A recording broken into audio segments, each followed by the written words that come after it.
Egy festői szépségű épületben vagyunk, a Budai Várban. Egy palotában, mely a nemzet emlékezetét őrzi. Ez a Magyar Nemzeti Levéltár országos levéltárának épülete. Itt találhatóak meg mindazok a felbecsülhetetlen értékű dokumentumok, melyek történelmünk írásos bizonyítékai közül máig fennmaradtak. Az épület története 100 évvel ezelőtt kezdődött, amikor a minisztériumban egy felséges palotát álmodtak meg az új levéltári épületnek.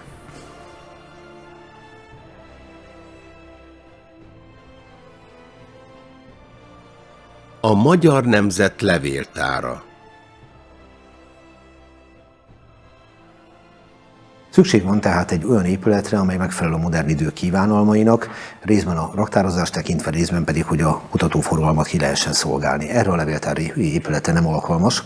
Ahhoz azonban, hogy egy új épületet hozzon létre a magyar állam, építessen a magyar állam, hát egyrészt egy nagyon komoly kormányzati szándékra van szükség, másfelől pedig az ehhez szükséges anyagi fedezetre.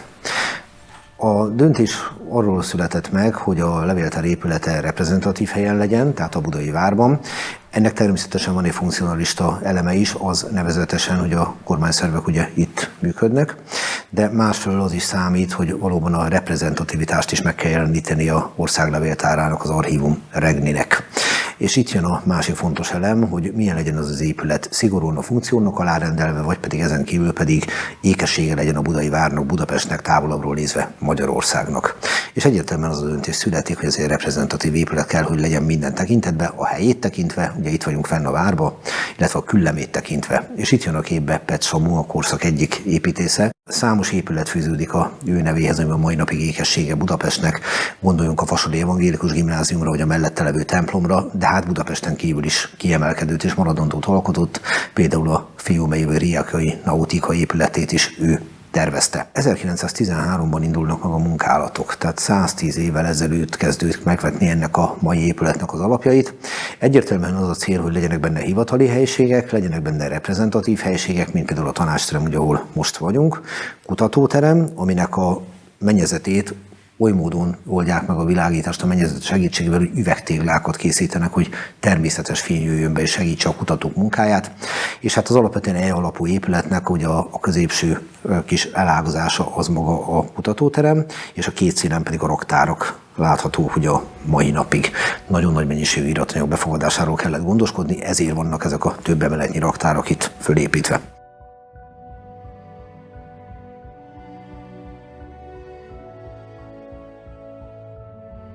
A reprezentativitást növelték a gyönyörű szép ólomüveg ablakok, ezek Róth Miksa műves munkáját dicsérik, illetve azok a szekkók, amiket pedig Dudics Andor készített el.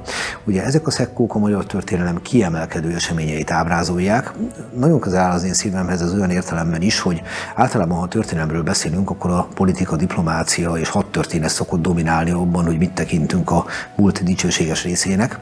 De ha megnézzük ezeket a szekkókat, akkor azt látjuk, hogy levéltárban viszonylag érthető módon egy szekkó azt mutatja, ahogy harmadik Béla királyunk elrendeli a királyi kancellária felállítását. Ugye itt a hivatalos szöveg az úgy hangzik a falon, hogy elrendeli az írásbeliséget, hát nyilván nem erről van szó betű szerinti értelmezésben.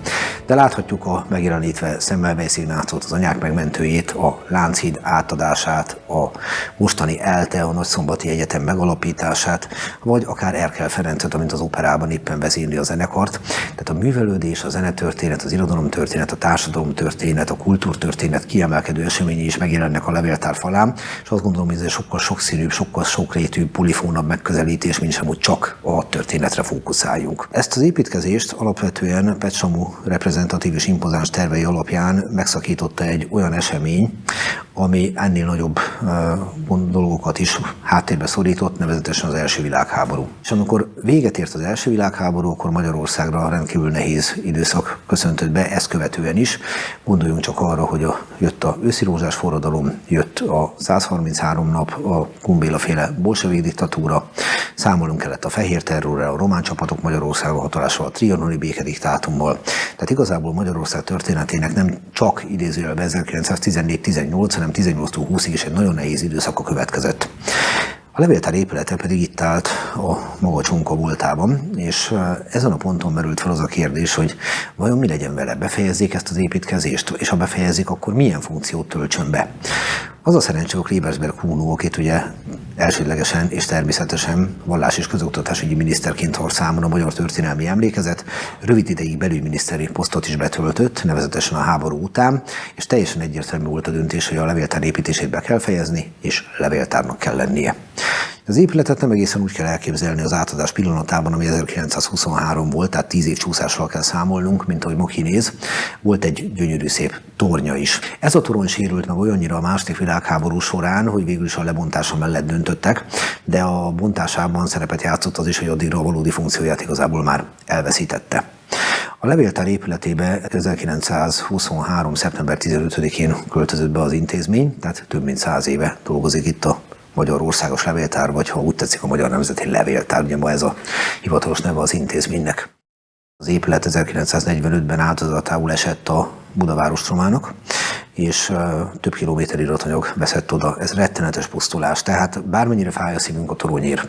Azt gondolom, hogy felelős levéltárosként nem annyira a tornyot sajnáljuk, hanem azt a hihetetlen mennyiségű és mértékű iratot, ami örökre pótolhatatlanul eltűnt. Tehát a levéltári irat általában egy darabban egy iratból, nem mindig van így, mert vannak tükröződő iratok, van, amiről készül másolat, de a veszteség pótolhatatlan, elmondhatatlan, hogy mekkora lyuk keletkezett a Magyar Történelmi Emlékezetem. Bizonyos értelemben talán természetesnek tekinthető, hogy a levéltár a háború, a budavári ostrom során veszteségeket szenved el. 1956-ban azonban ez egyáltalán nem így volt.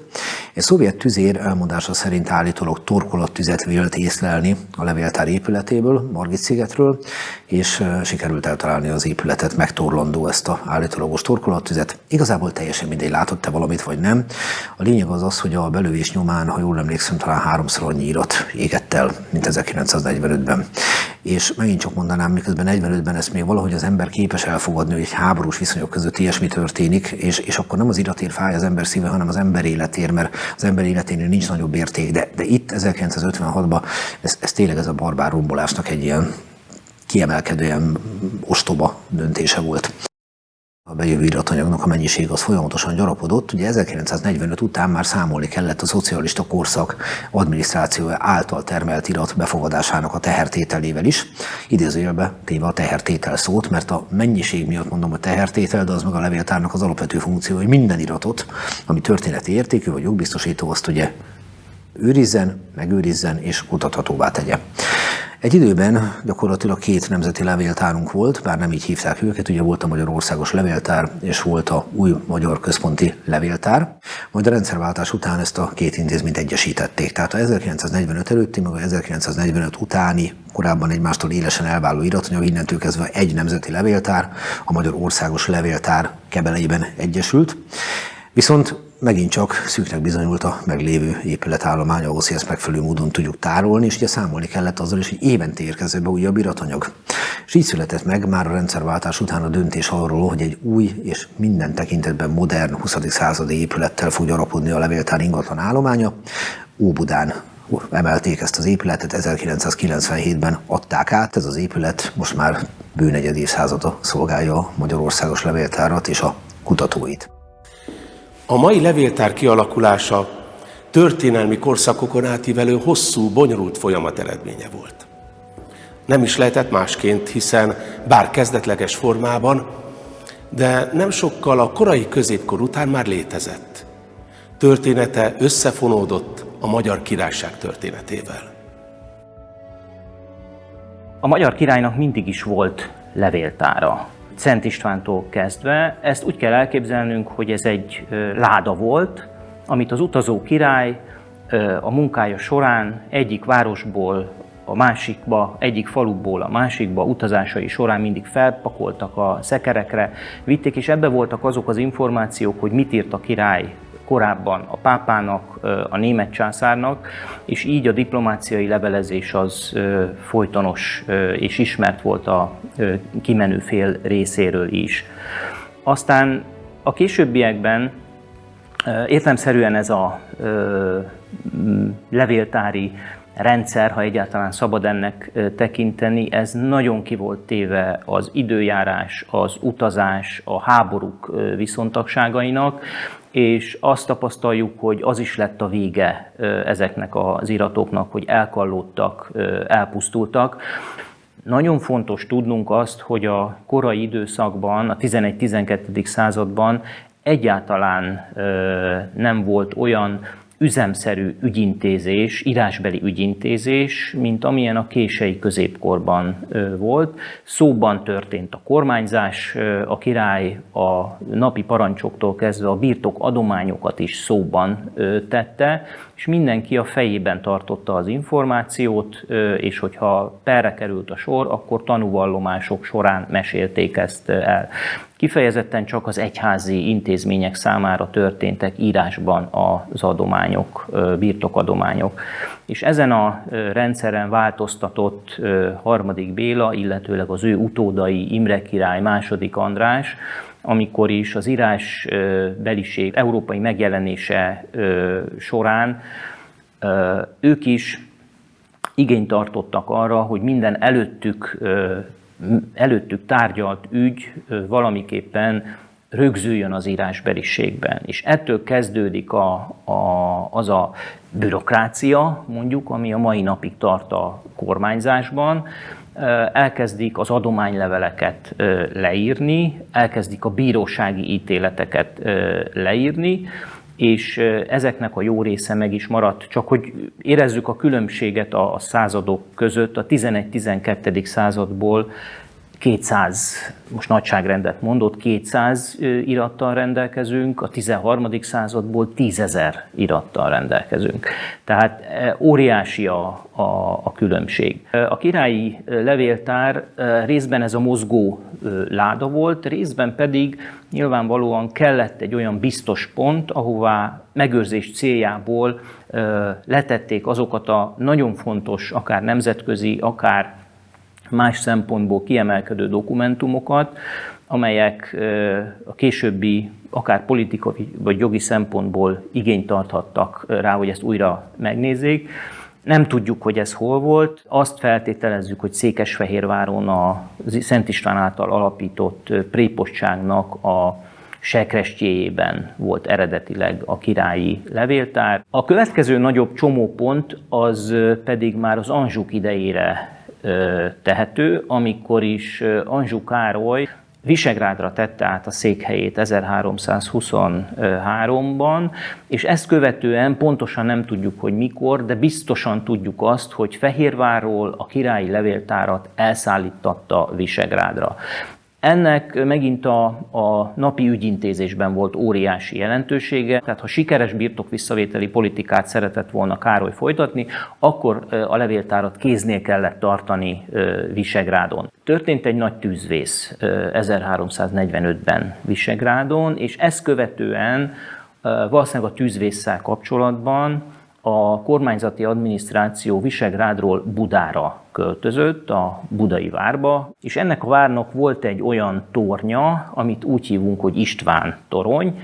A korábbi feltételezések szerint ez 14. századi építmény volt, az újabb kutatások szerint ez lehet, hogy Árpád-kori, tehát a 13. század második felében építették, és ennek azért van jelentősége, mert emellett volt egy ház, amit úgy hívtak, hogy tárnoki ház. És az Anjou korban már tömegesen jönnek elő az adatok arra, hogy itt őrzik a királyi kincstárat, és itt őrzik a kincsekkel együtt, a királyi kincsekkel együtt, itt őrzik magát a levéltárat. Itt őrizték többek között a királyi könyveket, birtok összeírásokat, amelyek a királyi adminisztráció miatt volt szükség, itt őrizték a külföldi királyoknak a leveleit, az országhatárral kapcsolatos iratokat, békeszerződéseket. Ezek voltak azok az iratok, amelyek évtizedről évtizedre a napi politikában egy-egy háború kapcsán előjöttek. Mohács után nagyon úgy tűnik, hogy nem egészében, hanem darabjaiban hullott szét ez a levéltár. Egy részét Szapolyai János viszi magával, a legértékesebb részét Szepesvárába.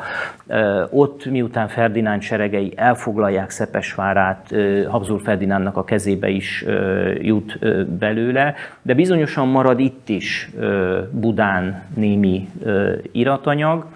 Az 1686-os ostrom során majdhogy nem szétlövik a várat a szövetséges csapatok, alig-alig marad meg belőle valami. A Tárnoki ház is megsérül, az István torony is. Annyira megsérül, hogy ezt a helyreállítások során a 18. században már nem tartják alkalmasnak, hogy továbbra is megmaradjon. A királyi levéltár az egyik szála a történetnek. És ez a szál sajnos elpusztul.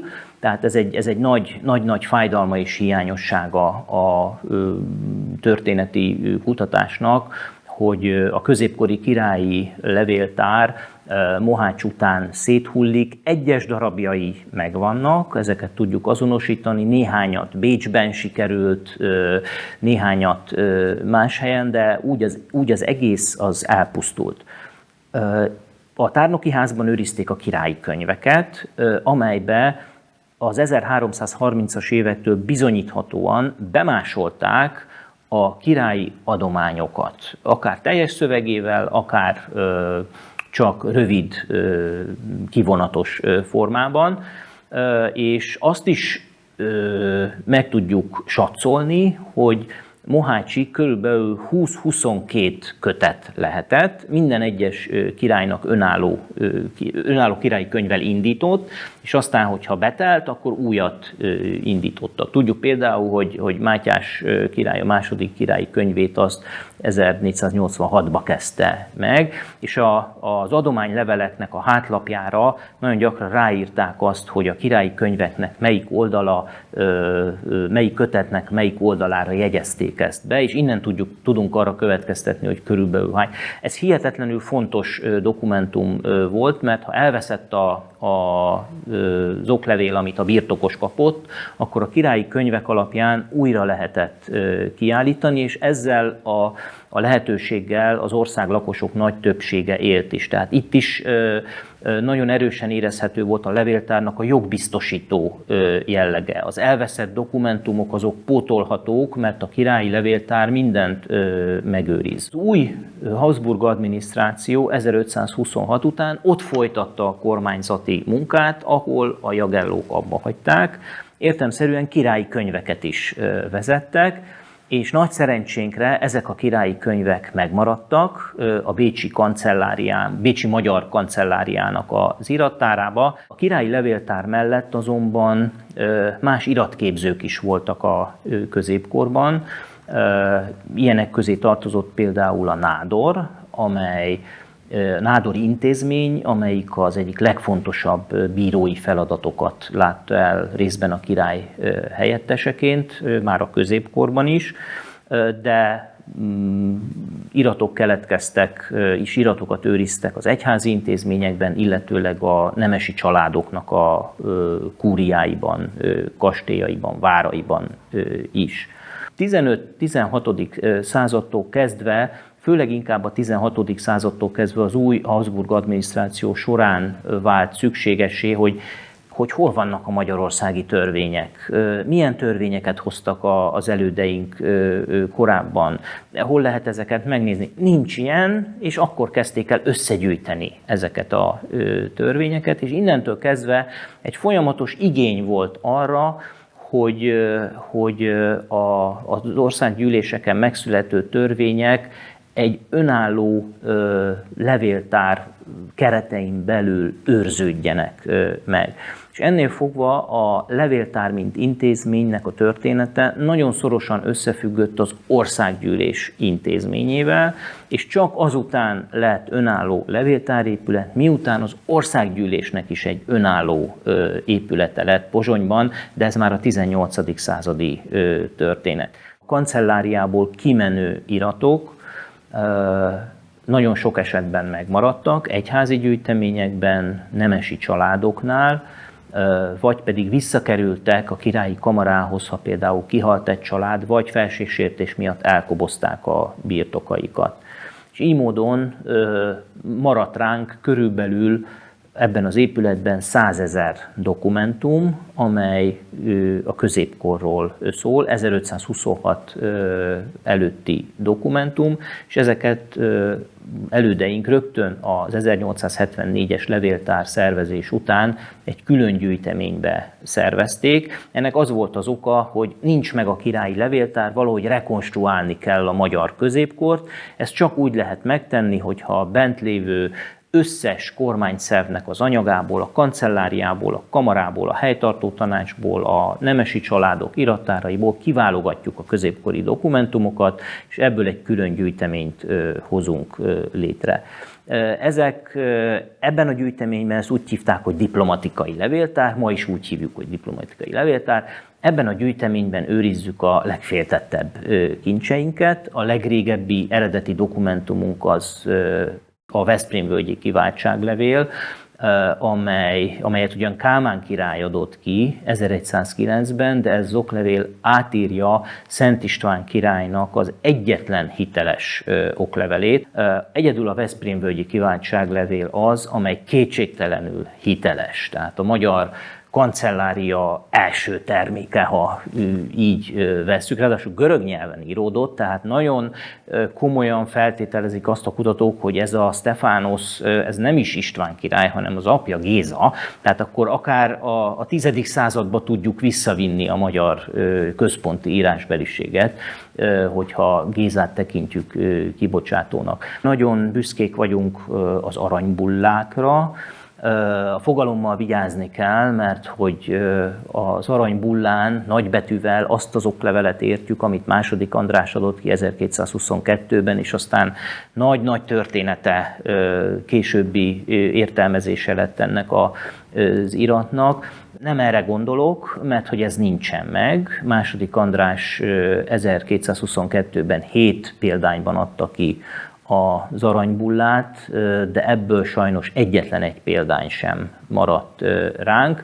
Onnan ismerjük a szövegét, hogy Nagy Lajos király 1351-ben átírta és nagy részét megerősítette, és pontosan hivatkozik az eredeti szövegre.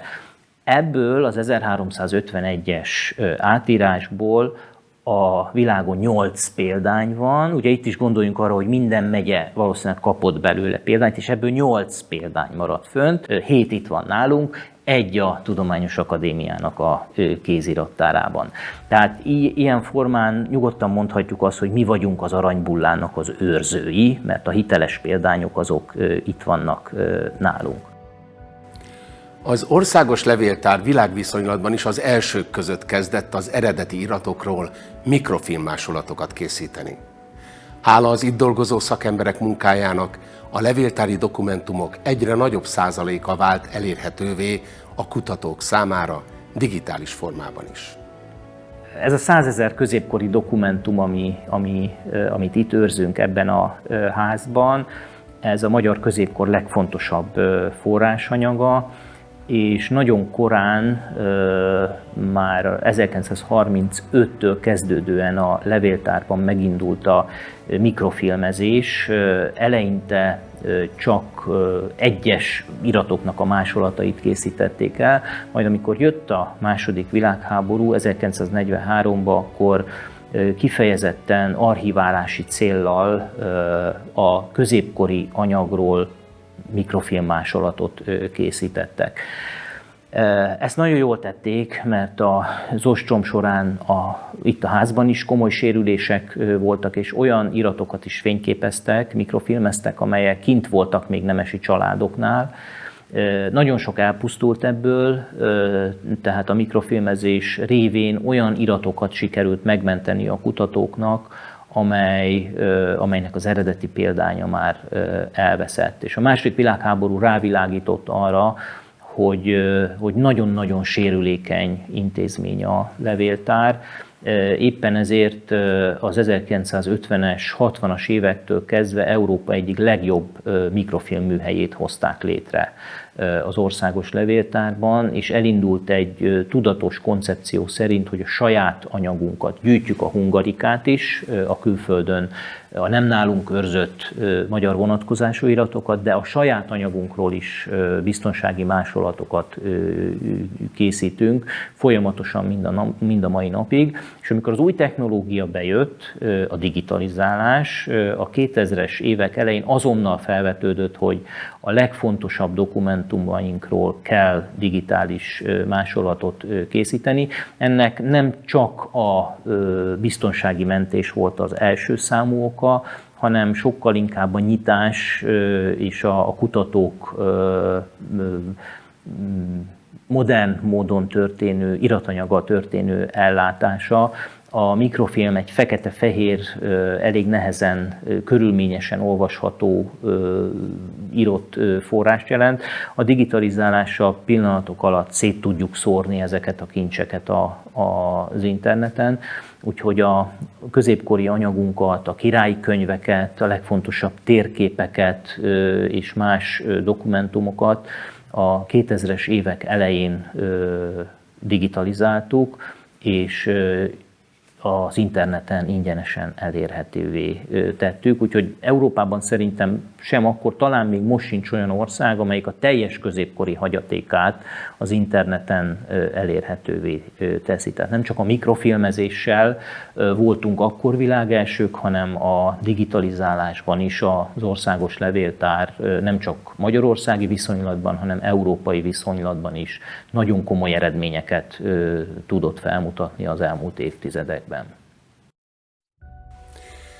A levéltárhoz tartozó állományvédelmi osztály restaurátorai, vegyészei és könyvkötői rengeteg történelmi iratot mentenek meg a végső pusztulástól. A levéltári iratok minden fajtáját tudják kezelni. Papír és pergamen okleveleket, pecséteket, kéziratokat, nyomtatványokat, térképeket, tervrajzokat, grafikákat, kézírásos és nyomtatott köteteket, fotográfiai anyagokat. Munkájuknak köszönhető, hogy a helyrehozhatatlannak látszó papírkötegekből megint épp könyvek, okiratok lesznek. A bonyolult és kényes eljárások során a megégett, elázott, megrongálódott könyvek, dokumentumok visszanyerik épségüket, olvashatóságukat, ezáltal kutathatóvá válnak. A Magyar Levéltárat Archívum Regni néven 1723-ban alapították meg, ami egész Európában egyedülálló volt. A francia közlevéltárat 66 évvel később, 1789-ben, az angol levéltárat pedig több mint 110 évvel a magyar után, 1834-ben hozták létre. Magyar Nemzeti Levéltár Országos Levéltára 2023-tól kezdődően több éven keresztül fennállásának különféle évfordulóit ünnepli. Az egyik ilyen évforduló, hogy 300 évvel ezelőtt, 1723-ban született egy olyan törvény, amely egy általános országos levéltár felállításáról rendelkezett. A másik évfordulónk, amit idén ünneplünk, hogy 100 évvel ezelőtt költöztek be levéltáros elődeink az Országos Levéltár bécsi kaputéri palotájába. A Magyar Rendi Levéltár, az Archívum Regni felállításának történetéhez vissza kell tekintenünk egészen a 17. századig. Az országos jelentőségű iratokat, az úgynevezett köziratokat a 17. században a nádor őrizte. Kialakult annak a szabályozása, hogy hogyan kerülnek el a nádortól a hivatali utódig, a következő nádorig az országos iratok. 1613-tól kezdve több törvény is rendelkezett az iratátadásról, amelynek az volt a lényege, hogy az elhunyt nádor hozzátartozói egy országgyűlési bizottságnak átadták az országos iratokat. Ez a bizottság az iratokat jegyzékelte, aláírásával és pecsétjével látta el, majd pedig egy vasládában, az úgynevezett országládában átadta a következő nádornak, aki erről tanúsítványt állított ki. Az országos levéltárban mind a mai napig őrzünk ilyen tanúsítványokat és jegyzékeket, amik dokumentálják azt, hogy hogyan is őrizték az ország levéltárát. Országos jelentőségi iratok, amelyeket a nádor őrzött, ekkoriban még egyetlen ládában voltak megtalálhatók.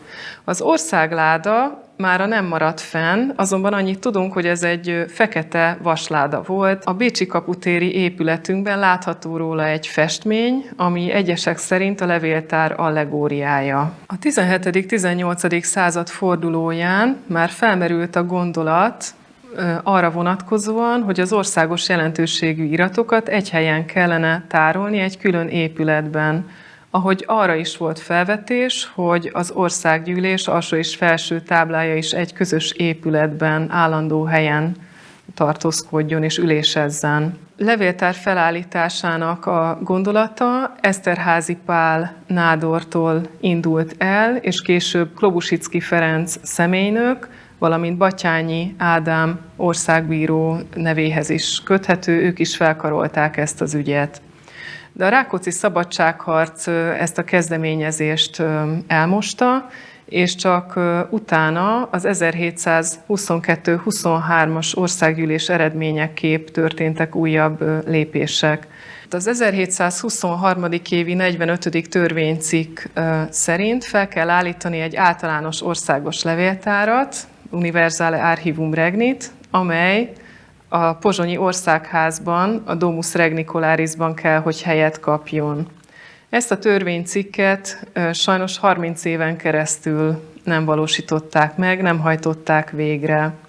Batthyány Lajos nádor nevéhez köthető a végrehajtás, aki 1751-ben lépett hivatalba, és hivatalba lépésekor még ugyanúgy kapta meg az ország iratait, mint ahogy nádor elődei egy vasládában.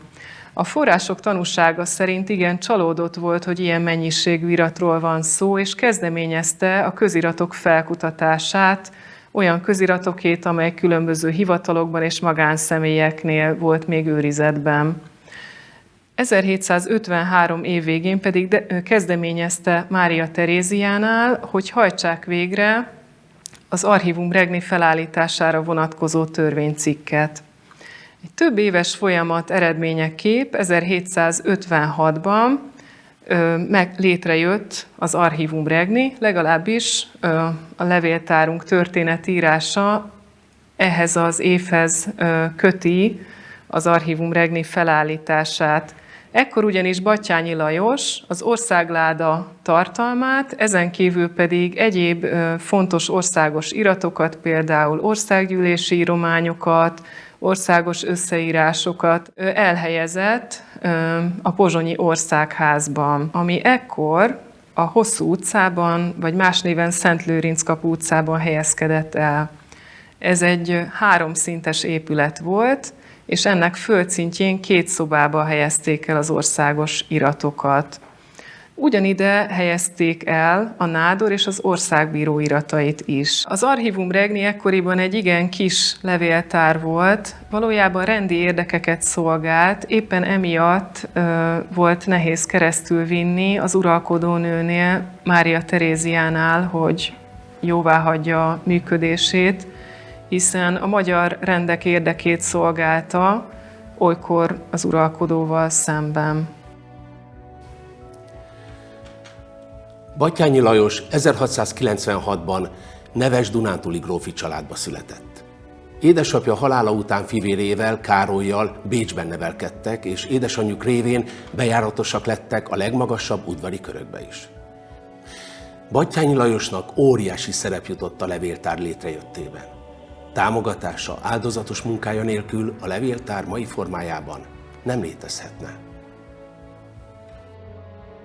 Tehát Batthyány Lajos volt az első olyan alkancellár, az első mondjuk a 18. században mindenképpen, aki a világirendből, tehát egy főnemesi származású volt. 1733-ban, május 1-én harmadik Károly magyar király őt nevezi ki kancellárnak, ami pedig még különlegesebb volt, mert addig viszont szinte kizárólag csak katolikus egyházfők voltak, illetve püspökök, akiket kancellárnak neveztek ki Bécsbe. Batthyány Károly, tehát a fivére, különböző más rangokat is viselt, nem csak hadvezér volt, hanem a második József trónörökösnek is a nevelője, és ezért igen nagy becsben tartották Bécsben. Nagyon szigorúan nevelte második Józsefet, mint fiatal főherceget, de mégis Mária Teréziának ez rendkívül tetszett, és ezért is ennek is köszönhető a hercegi rang, illetve más egyéb ilyen kitüntetések. Egyébként Batthyány Károly horvátván is volt, és azt is el kell mondani, hogy ő volt az, aki a horvát nemzeti levéltárnak, a horvát rendi levéltárnak az alapjait megvetette, megszervezte hasonlóan, mint később Batthyány Lajos, úgyhogy talán ez a hatás is érzékelhető abban, hogy a Magyarországon a magyar rendeknek, az Archivum Regninek a megszervezését Batthyány Lajos annyira felkarolta és támogatta egészen addig, hogy a végén meg is alapították, és ténylegesen elkezdett működni. 1733 és 1746 között volt Bécsben ő magyar udvari kancellár, akkor pedig lemondott, mégpedig arra hivatkozott, hogy beteg, és a szeme már nem bírja a munkát, az éjszakázást, az egész éjjeli olvasást és írást. Akkor visszavonult a birtokára, Rohoncra, és ott próbált meg birtokigazgatással foglalkozni, gyermekeivel töltötte az időt, és csak 1751-ben tért vissza ismét a közügyekhez, amikor nádorválasztó országgyűlést tartottak Pozsonyban. A régi 17. században lefektetett szokás szerint az uralkodónő 4 jelöltnek a nevét nyújtotta át az országgyűlésnek, ebből 2 katolikus volt, 2-nek pedig protestánsnak kellett lenni. Általában a protestáns jelölteknek nem volt túlzottan nagy esélyük. A katolikus jelöltek közül Batthyány Lajos volt az egyik, illetve az országbíró Erdődy György.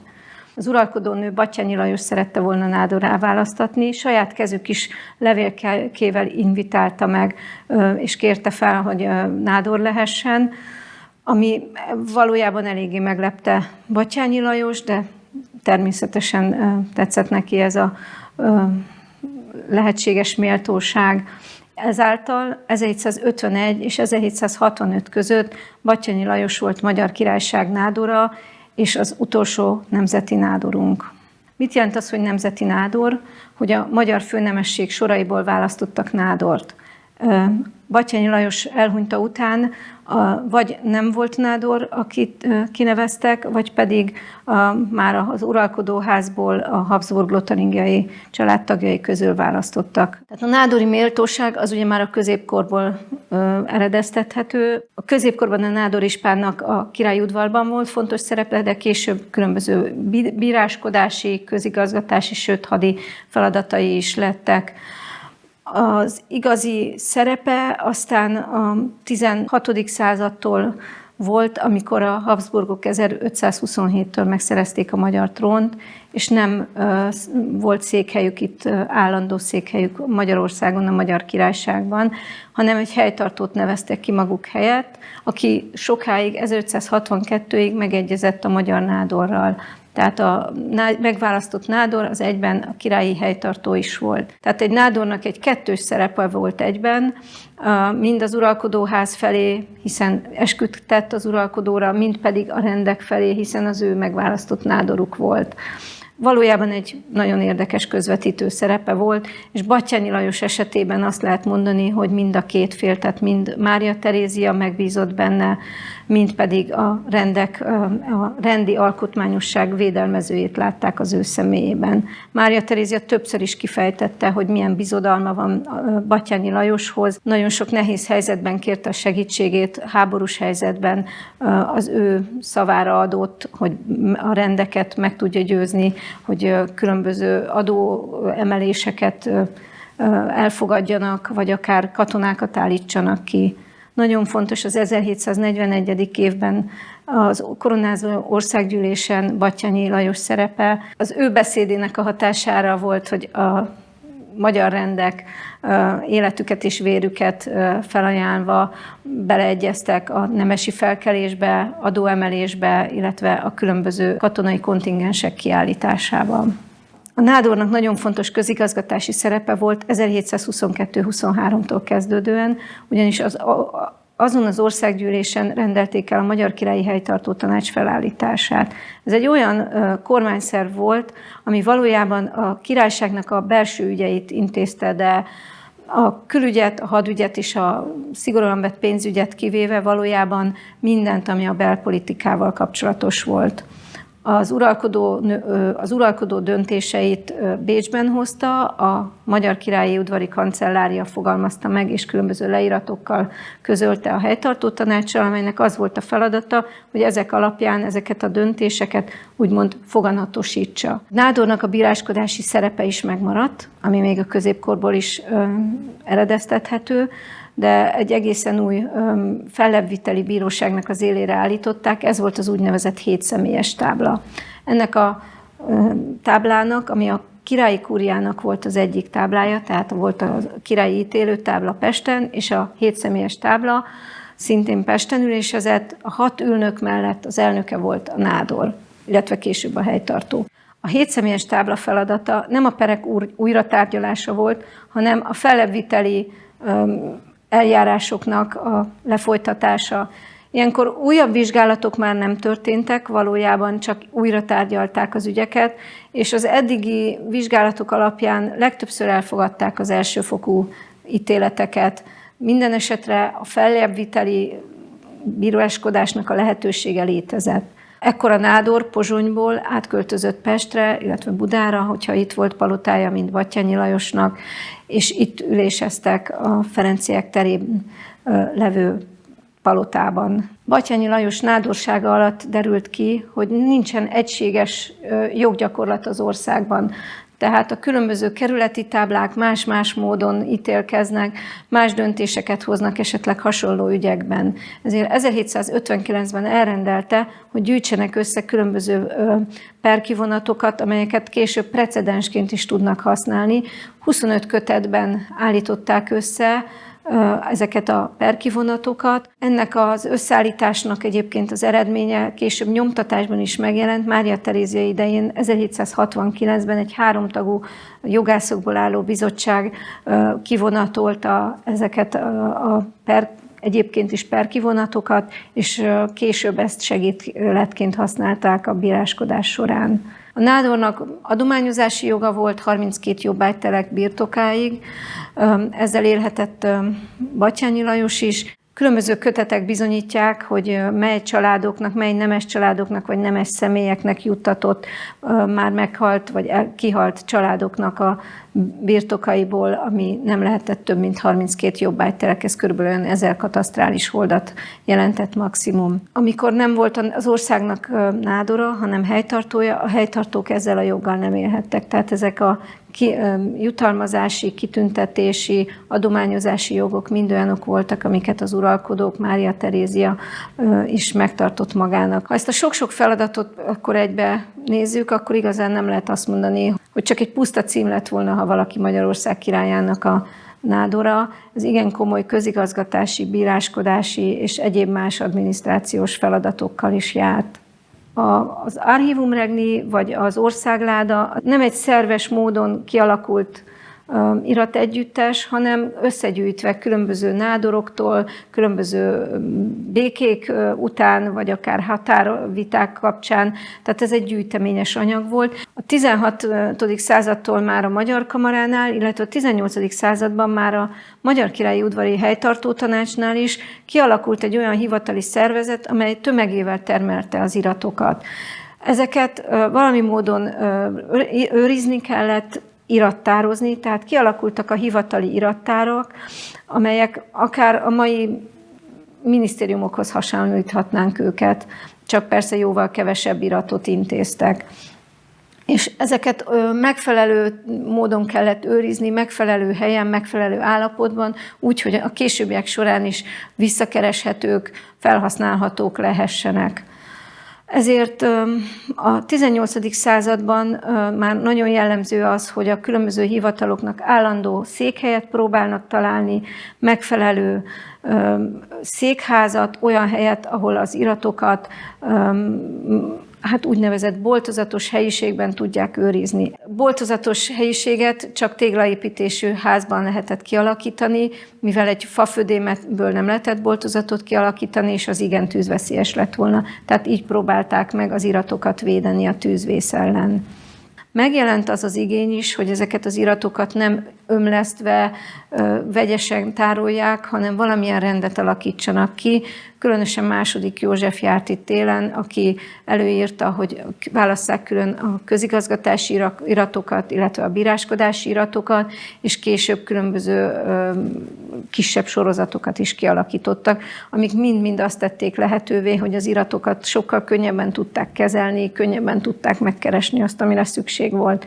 És a harmadik nagyon fontos változás a 18. században, hogy megjelennek azok a személyek, akik már kimondottan csak a levéltárral, vagy csak az irattárral, de főként a levéltárral foglalkoznak, nincsen más feladatuk, nincsen írnoki, titkári, vagy egyéb más feladatuk. Az első levéltáros, akinek ezt a funkciót, ezt a címet adták, egyébként Rajcsányi Ádám, a Magyar Kamarának volt, a Magyar Kamarában felállított archívumnak volt a levéltárosa.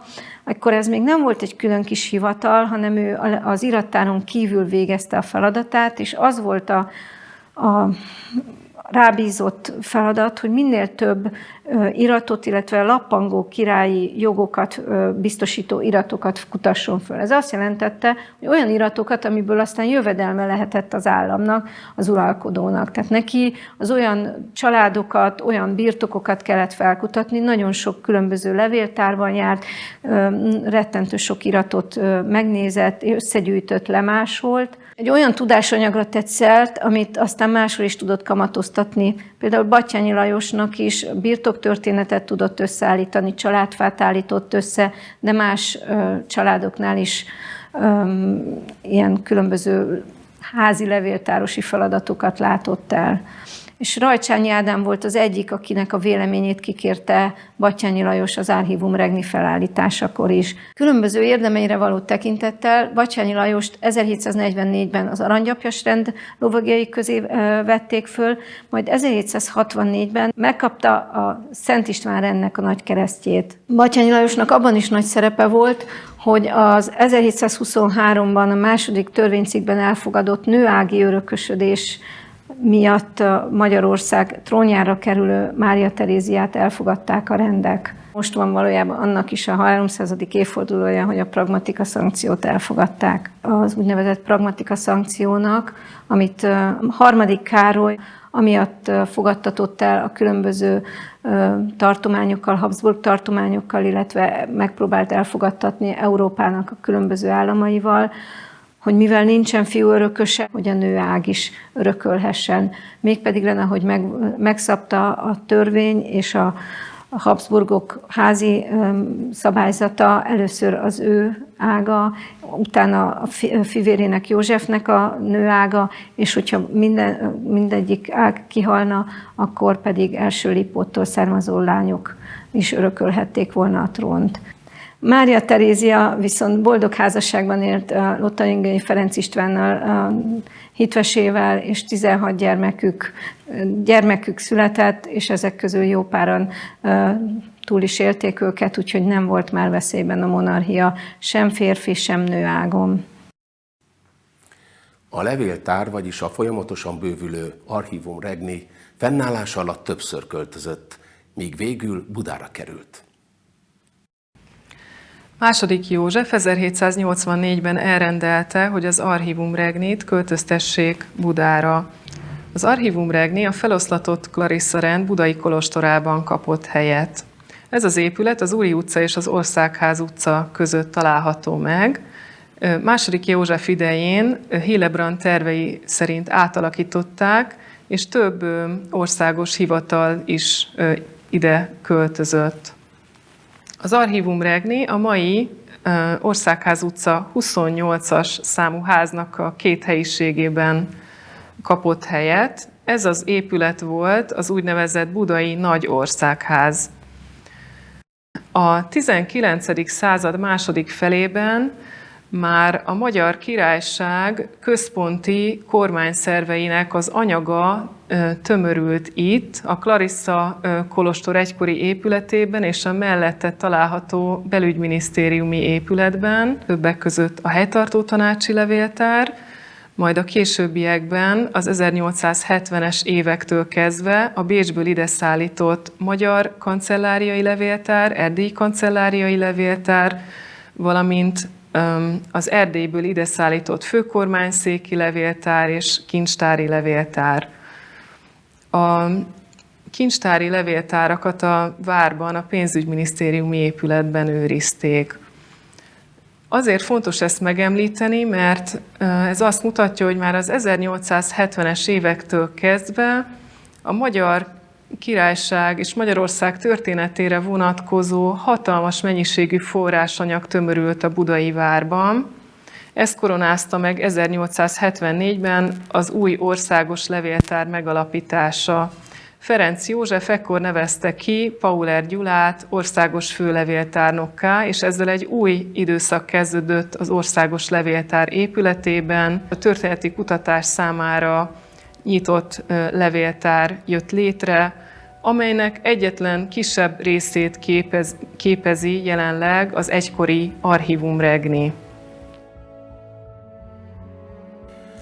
A levéltár az ország egyik legfontosabb közintézménye.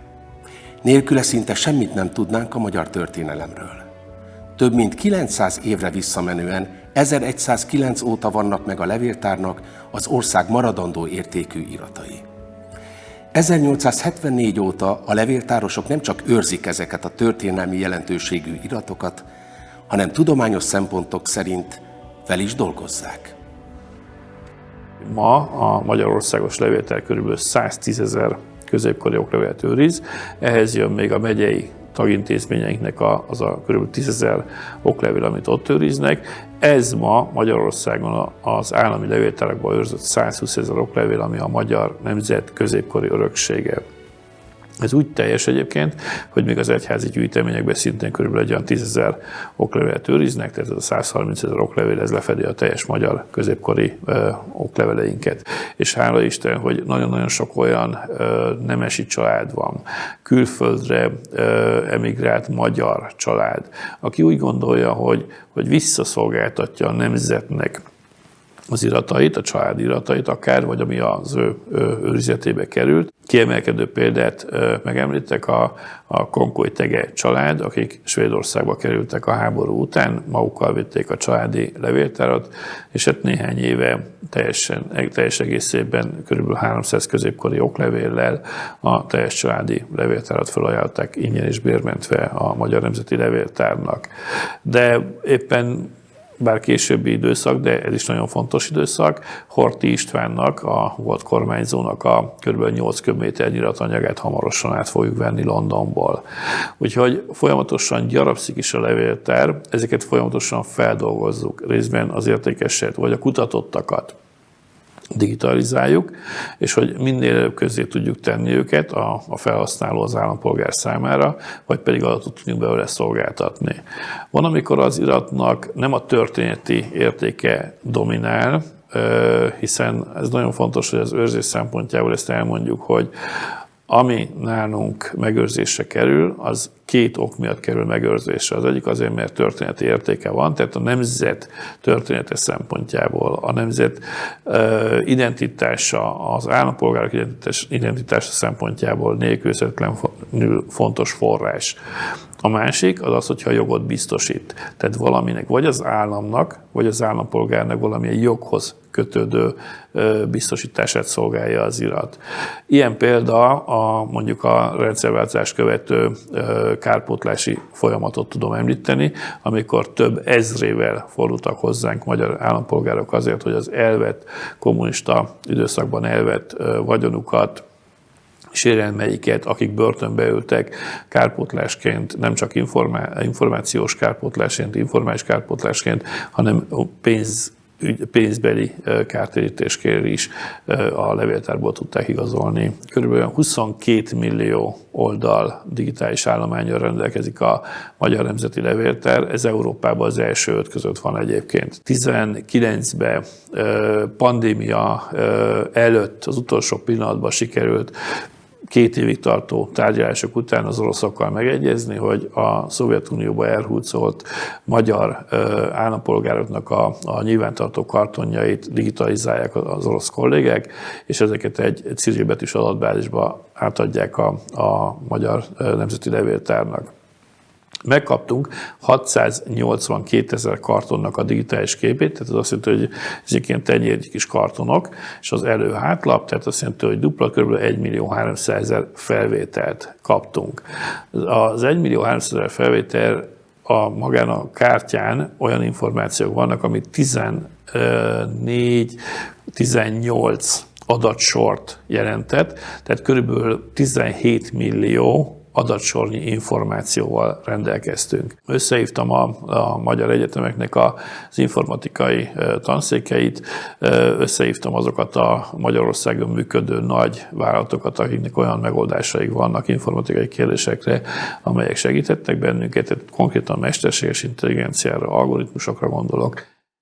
Meggyőztek, hogy tulajdonképpen igen, ez egy járható út, mert a másik út az lett volna, hogyha alkalmazok 50 olyan oroszul kiválóan beszélő, katonai ismeretekkel, egészségügyi ismeretekkel rendelkező embert, akik a 1945 és 50 között, vagy 56 között keletkezett kartonokon a katonai szakzsargont is ismerik, és ismerik az egészségügyi rövidítéseket, vagy szakzsargont is. Hiszen ezek a kartonok tartalmaztak katonai alakulatokra vonatkozó információkat, illetve egészségügyi állapotra vonatkozó információkat is. Most ilyet nemhogy 50-et, 5-öt se találtam volna az országba, úgyhogy egyenessé váltad az út, hogy igen, akkor nézzük meg a mesterséges intelligencia, hogy tudjuk feldolgozni. 10 hónap alatt cirilbetűről áttettük latin betűre a teljes 17 millió adatsort, lefordítottuk. Ebben persze a mesterséges intelligencia csinál hibákat, tehát nem tökéletes, de azonnal publikálható. De egy példát mondok, hogy nem csak a mesterséges intelligencia, hanem ezeket a kartonokat, amikor leírták, amikor kitöltötték, akkor azért nem agysebész, meg nem atomfizikus katonák, orosz katonák ültek ott, hanem hát nagyon egyszerű, időnként kirgiz, időnként csecsen, időnként orosz, időnként ukrán katonák, és amit hallottak, Hódmezővásárhely például 47 féleképpen szerepelt az adatbázisba, mert ahogyan valaki bemondta, hogy Hódmezővásárhely, az egyik az így hallotta, a másik úgy hallotta, hallás alapján fonetikusan leírta cirilbetűvel. Most ezt kellett a mesterséges intelligenciának megoldani.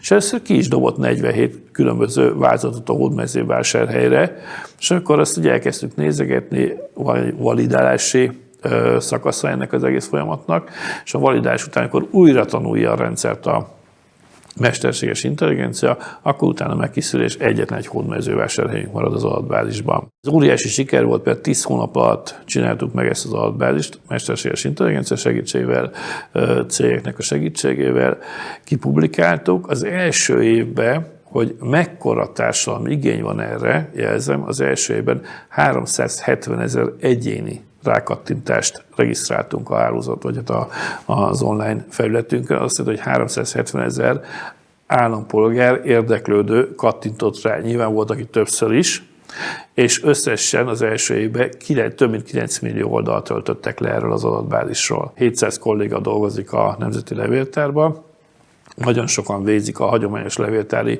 feladatokat, tehát őrzik, porolják az iratokat, rendbe teszik őket, leírják az iratokat, nyilvántartásba veszik az iratokat, elteszik az iratokat, ha kell kutató, akkor kiszolgálják, hiszen nem mindenre van ekkora társadalmi igény, és akkor vannak olyan iratok, amelyek nagyon fontosak, akár az állam szempontjából, akár az állampolgár szempontjából, ezeket próbáljuk digitalizálni minél nagyobb mennyiségben, és ezeket próbáljuk közreadni online felületeinken. 67 adatbázisunk van, ez 67 témához kapcsolódó adatszolgáltatás. Ezen az úton indultunk el, elmondhatom azt, hogy, és erre nagyon-nagyon büszkék vagyunk, hogy ez olyan siker volt ez az orosz karton ügy, hogy megkeresett például a Bundesarchivnak az elnöke, ez a legnagyobb európai levéltár, tulajdonképpen Berlinben a Bundesarchiv, és az elnök úr kérte segítségünket, hogy 10 millió kartonnal rendelkeznek ők a Nemzeti Szocialista Pártnak a tagnyilvántartásaiból, hogy segítsünk akkor a magyar módszerrel feldolgozni ezt a 10 millió náci párttagnak a nyilvántartását. A legrégebbi oklevelünk, ami 1109-ben keletkezett a Veszprémből, hogy a apácák alapító levele, és ezt most bemennék ide a trezorba, akkor meg tudnám mutatni, el tudnám venni. Nekem az a feladatom, meg az a utódainknak a feladata, hogy a most keletkezett, akár elektronikusan keletkezett iratokat 1000 év múlva ugyanúgy tudják szolgáltatni, akár az információt, akár a tartalmat belőle. 1723-ban, amikor a pragmatika szankciót a rendek elfogadták és becikkelezték, ugye egy nagyon fontos törvénye a magyar történelmnek, ugyanabban az évben a király, harmadik Károly becikkelezte a 45. törvénycikket is, ami arról rendelkezik, hogy föl kell állítani az Archivum Regnit, az ország levéltárát. És ez kapóra jött, hogy 300 éve határoztak ezt a rendek, és hát elkezdődött egy nagyon komoly munka, végig gondoltuk azt, hogy mit kellene csinálni, hogy kellene megünnepelni, hogy mi 300 éve mindig gyűjtemény, és ez az ország azt jelenti, hogy az ország legrégebbi gyűjteménye vagyunk, működünk, funkcionálunk.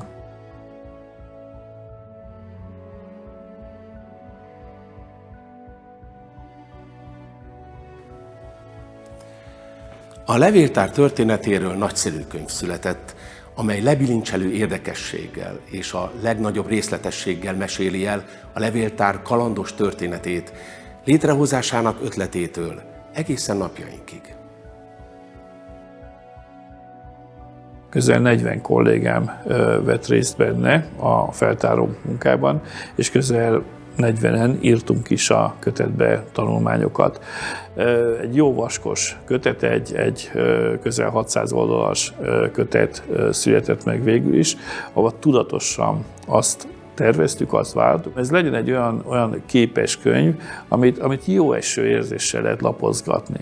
Úgyhogy több ezer fotó, dokumentum, felvétel, társintézmények, rendkívül hálás vagyok nekik a Nemzeti Múzeumtól, az Országos Széchenyi Könyvtáron keresztül.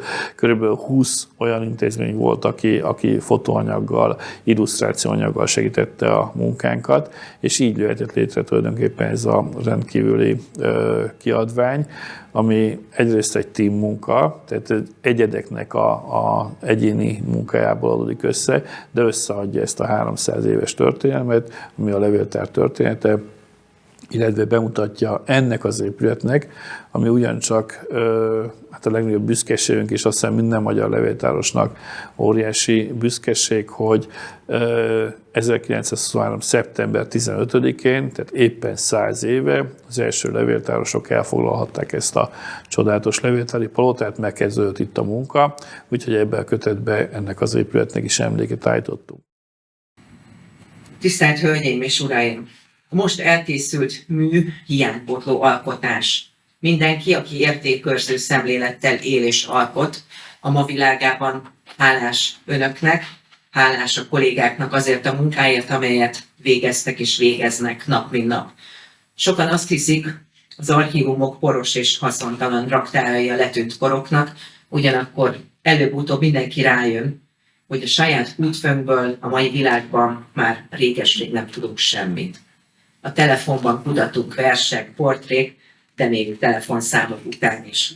Éppen a mai kor embere az, aki azt hangoztatja, hogy a lexikális tudás már elavult, hiszen minden hozzáférhető. Így hát éppen ők azok, akiknek a leginkább tudniuk kell, hogy archívum nélkül elvesztünk. És éppen nekik szól ez a remek mű, amely közérthető, modern és szerethető formában, mint egy újszülött, hozza közelebb a múltat a jelenhez. Az itt dolgozók nem csak szakmailag magasan képzett, kiváló levéltárosok, hanem a magyar történelem kutatásának elhivatott művelői is. Sokuknál a magyar történelem szeretete már igen fiatalon kialakult. Maga a levéltár főigazgatója is lelkes szakemberek közé tartozik. Aztán, hogy bekerültem a gimnáziumba, elkezdtem tulajdonképpen ilyen tudományos diákköri dolgozatokkal foglalkozni, úgyhogy nyaranta rendszeresen bejártam a levéltárba, és ott kiváló levéltárosok, egy Degré Alajos például, aki a 48-49-es márciusi ifjak Degré Alajosnak volt a dédunokája, volt a levéltár korábbi igazgatója. De volt egy levéltáros, akinek megemlíteni, Halász Imre, aki egy hihetetlenül jó humorú, felkészült, kiváló kolléga volt, és hát ő nekem úgy beszélt a történelemről, amit történelmórán soha nem tudtam tulajdonképpen megtapasztalni.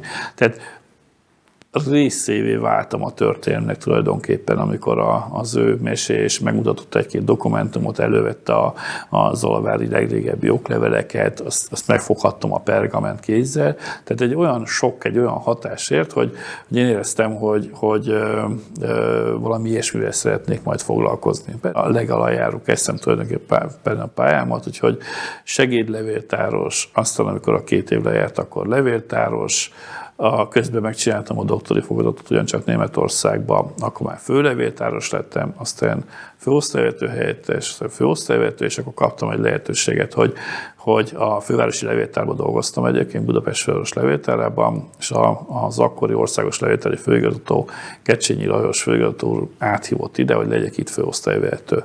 És az a korszak, ami engem legjobban érdekelt, annak tulajdonképpen itt van a legteljesebb iratanyaga, úgyhogy szerintem körülbelül egy 100 másodpercet gondolkoztam, és belecsaptam a tenyerébe, és nagyon megtisztelőnek éreztem, hogy áthívott az országos levéltárba. Amint említettem, hogy 700 munkatársam dolgozik a Nemzeti Levéltárban, ez természetesen a 700 kolléga közül vannak, akik kiszolgálják a levéltárat, tehát a gépkocsivezetők, a takarítók, a kazánfűtők. 78 telephelyen vagyunk jelen az egész országban, a 19 megyében és a fővárosban, és tehát vannak ugye filiáink, különböző raktáraink, külső raktáraink. Ez egy nagy apparátust igényel, hogy ezt az óriási ingatlan mennyiséget, meg ezt az általunk között 300 kilométernyi iratanyagot, tehát hogyha letenném élére a papírt, akkor Budapesttől hát majdnem Nagyváradig el lehetne az autópályán autókázni az iratanyag mennyisége mellett. Tehát különböző szakavatott vagy különböző ismeretekkel rendelkező kollégáim vannak, még egyszer mondom, a kisegítőtől egészen a levéltárosok is, akik idegen nyelveket beszélnek, latinul, németül, paleográfiai ismereteik vannak, modern kori anyagokhoz. Nem erre van elsősorban szükség, de valamennyiük most már elektronikus iktatást végzünk, hiszen a közigazgatásban is ez megy. Tehát egy nagyon-nagyon komplex tudást követel meg a mai levéltártan, levéltártudomány, levéltáros szakma az én kollégáimtól. És időnként csodálkozom rajta, hogy hihetetlenül lelkesek.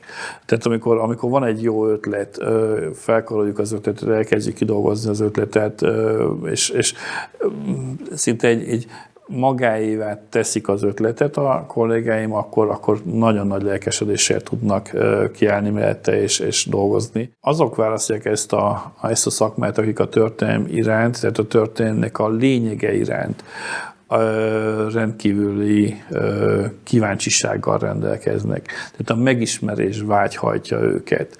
Nem csak átadni szeretnék a tudásukat, hanem még mélyebben meg szeretnének valamit ismerni. És itt tulajdonképpen a kezükben van az a dokumentum, a kezükben vannak azok a források, amelyekből a történelem építkezik. Én azt szoktam mondani, hogy még a múzeumban, és nyilván a múzeumban is nagyon-nagyon elkötelezett emberek dolgoznak, de a múzeumban tárgyakat őrzünk, ezeknek a tárgyaknak akkor van történetük, hogyha megnézzük a levéltárakban a hozzájuk tartozó dokumentumokat. Csak egy példát mondok, hogy ugye sajnos Bécsben őrzik a bocskai koronát, amit a bocskai a török szultántól kapott. Na most, ha ezt elmegyünk és megcsodáljuk ezt a csodálatos művészeti alkotást, ezt a tárgyat Bécsbe, akkor igen, látjuk, hogy szép, De nem tudjuk azt, hogy ezt miért kapta Bocskai, mikor kapta, pontosan mik voltak a feltételei, hogyan került ez Bécsbe. Tehát ahhoz, hogy ezt ki tudjuk bontani egy tárgynak akár a történetét, ehhez kellenek a levéltári dokumentumok. És azt hiszem, hogy az én kollégáimat ez a megismerési vágy hajtja, hogy minél szélesebben kibontani a történeteket, kirakni a puzzle-t. Ez olyan, mint egy nyomozás, vagy mint egy puzzle-nek a kirakása. Ha valaki játszott már puzzle-t, akkor elkezdi kirakni az első kockákat, akkor még nem, de amint minél több le van téve, és kezd összeállni a kép, annál izgalmasabb lesz, hogy ott még hiányzik, na vajon hol lehet. Hát ilyesmi, és ezt az élményt élik meg nap mint nap a munkatársaim, meg én is úgy gondolom. A levéltárosok gyakorta gyűlnek össze az ország minden szegletéből, hogy átadják egymásnak tudásukat, megosszák tapasztalataikat. Hangulatos előadások során mesélnek a levéltáros szakma különleges feladatairól, nehézségeiről, de igazi szépségeiről és történelmünk megismerésében játszott, kimagaslóan fontos szerepéről is. Én úgy érzem, ez az igazi öröm, amit egy levéltáros érezhet, amikor fáradtságos munkával úgy érezheti, hogy megmentett valamit, ami része a magyar történelmi emlékezetnek. Ugyanezt éreztem Erdélyben, ahol az erdélyi katolikus levéltárakat kellett a semmiből létrehozni. Gondolhatják, milyen érzés volt, amikor egy-egy elhagyott plébánia épületében, szintén hol a padláson, hol eldugott ágynemű tartóban vagy a pajtában, vagy éppen elképesztő helyeken leltünk rá, akár 16-18.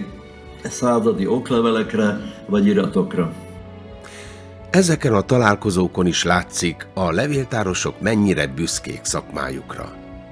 A közös hivatás, a barátságos légkör, a szakma szeretete igazi családdá kovácsolja a levéltáros szakembereket. A levéltár nem csak anyagait, hanem szolgáltatásait, feladatait tekintve is állandóan új kihívások előtt áll, és folyamatosan fejlődik.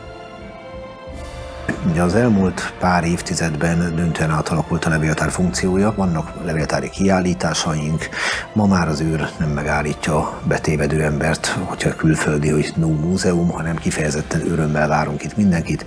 Múzeumok éjszakáján például állandó programokkal várjuk a látogatókat, ugyanez igaz mondjuk március 15-ére, tehát a kiemelkedő nemzeti ünnepeinkre. Ami pedig a jövőt illeti, folyamatosan föl kell készülnünk, és fokozatosan föl kell készülnünk az egyre gyarapodó elektronikus iratok befogadására, illetve ezeknek a kutathatóvá tételére. Csak egy példát mondok, hogy milyen nehézségekkel kell majd megküzdeni.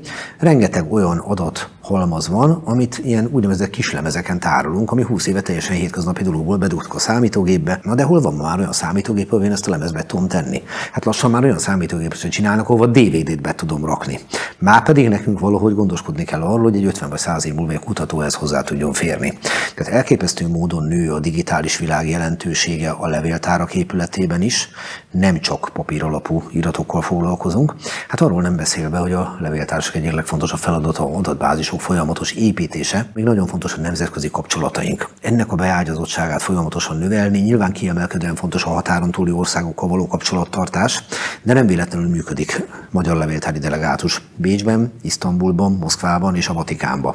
Ugye 4 olyan hely, ahol a magyar történelem kiemelkedő iratait lehet fellelni, további épület állománygyarapításról gondolkodunk. Jelen állás szerint Óbudán fel fog épülni, reméljük a közeli jövőben az az épület, amit úgy hívunk, hogy Óbuda 2. Ez egyelőre még a jövő zenéje, de ha fel fog épülni ez az épület, akkor egy jó darabig nem lesznek problémáink a raktározással. Már ezek az épületek kevésbé lesznek annyira reprezentatívak, mint ez a palota itt. Ugye itt a tetőcserepeket például a zsolnai gyárból hozták Pécsről. Ez is mutatja azt, hogy milyen rangú épületet terveztünk. Ezek az új épületek leginkább a funkcionalitást szolgálják, de ettől mi ugyanarról az intézményről beszélünk, és nagyon büszkék vagyunk rá, hogy ennek a 300 éves cégnek lehetünk a dolgozói. A levéltári munka még egyáltalán nem fejeződött be. A levéltárosok Batthyány Nádor szellemi örökösei a mai napig gyűjtik és mentik a magyarság dokumentumait szerte a világon. Munkájuk nélkülözhetetlen, mivel még tengernyi irat vár felfedezésre, feldolgozásra. Olyan kincset érő iratok ezek, melyeknek minden egyes lapja küzdelmes magyar történelmünk egy-egy építőköve.